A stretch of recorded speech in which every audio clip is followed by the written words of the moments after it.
शिव की आराधना किसको कहते हैं? कोई कहता है कि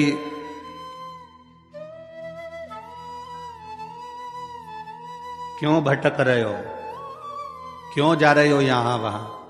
हम कहते हैं तुम भटको भी मत, कहीं मत जाओ। तुम्हारे घर के नजदीक में जो शंकर का शिवालय हो, तुम्हारे घर के नजदीक में जो शंकर का मंदिर हो, शिव मंदिर हो, शिवालय हो, उस शिवालय में जाकर एक लोटा जल प्रतिदिन चढ़ाना प्रारंभ करो।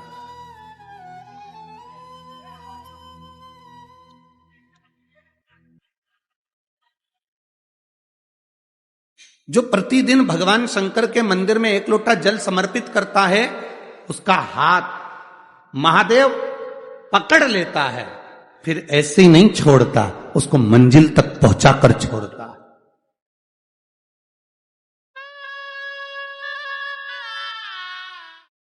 वो ऐसे ही नहीं छूट सकता।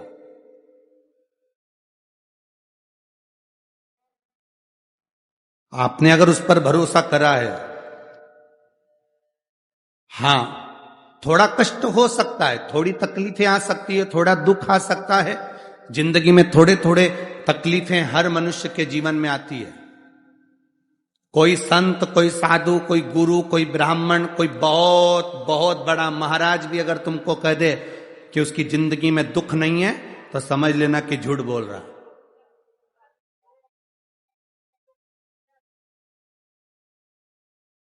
मेरे राम जी महाराज भी इस पृथ्वी पर जन्मे तो उनकी जिंदगी में भी दुख आया।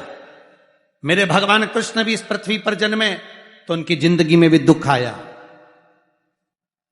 माता जानकी भी इस पृथ्वी पर प्रगटी तो उनकी जिंदगी में भी दुख आया।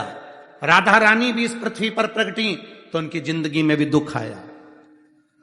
संसार में अगर जन्म लिया है, मृत्यु लोक में अगर तुम पैदा हुए हो, पृथ्वी पर अगर तुम आए हो, तो तुम्हारी जिंदगी में दुख ये नहीं कि नहीं आएगा। हमारे पूर्व के कर्म के अनुसार हमारी जिंदगी में दुख, हमारी जिंदगी में तकलीफें आती है, पर वो दुख मिटेगा कैसे?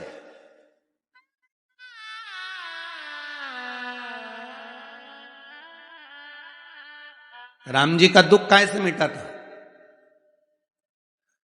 राम पथ गमन में जहां जहां चलकर देखो, चलो आपके पास में है पंचवटी,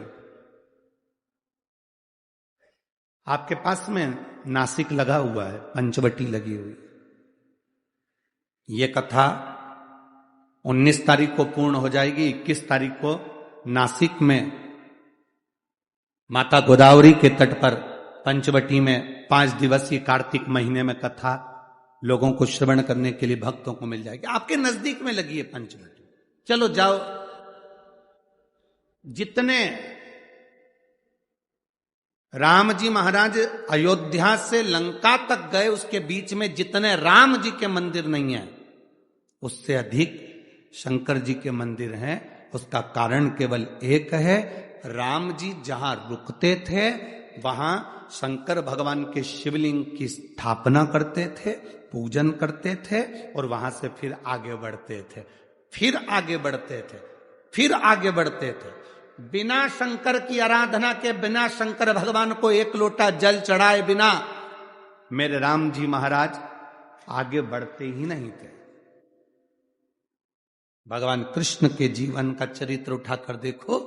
मेरे ठाकुर जी का नियम था, एक लोटा जल चढ़ाए बिना कृष्ण आगे बढ़ते नहीं थे। श्री दशरथ जी महाराज के जीवन चरित्र को उठाकर देखिए।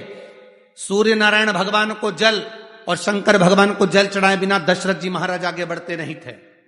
श्री जनक जी महाराज के चरित्र को उठाकर देखिए।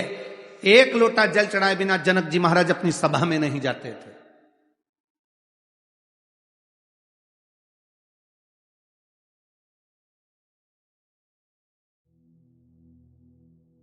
थोड़ी जिंदगी में तूफान आते हैं, कष्ट आते हैं, दर्द आता है, तकलीफें आती हैं, पर तूफान आता है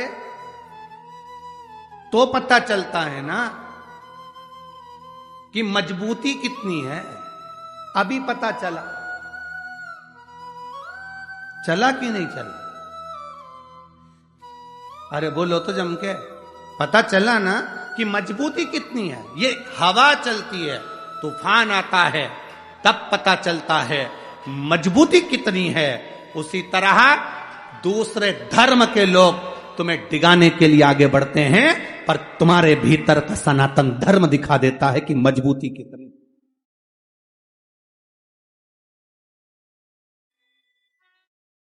छत्रपति शिवाजी महाराज, जिनकी माता ने कहा कि बेटा सामने किला है और वो किला मुझे चाहिए, शिवाजी कहते हैं मां क्या बात करती हो, ये किला वहां कितना कितना सैनिकों का बल भरा पड़ा हुआ है और मेरे पास में कुछ भी नहीं है, मेरे पास कुछ भी।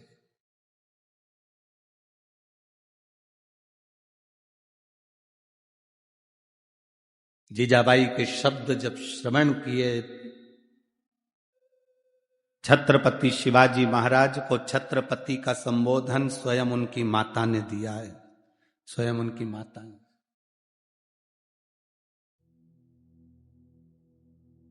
कह दिया जीजाबाई, सामने जो किला है वो मेरा है, तुझे मालूम है? हाँ मां, मैंने सुना है, ये किला अपना है, फिर कब्जा दूसरे का है। छत्रपति शिवाजी ने कहा बहुत भारी सेना है उसके पास में, बहुत बल है उसके पास में, सेना प्रबल है उसके पास में, मेरे पास इतनी सेना नहीं है। मां ने कह दिया शिवाजी तेरे बस की बात नहीं है, मैं खुद जाऊंगी और किला लेकर आऊंगी। स्वयं शिवाजी ने सुना कि मां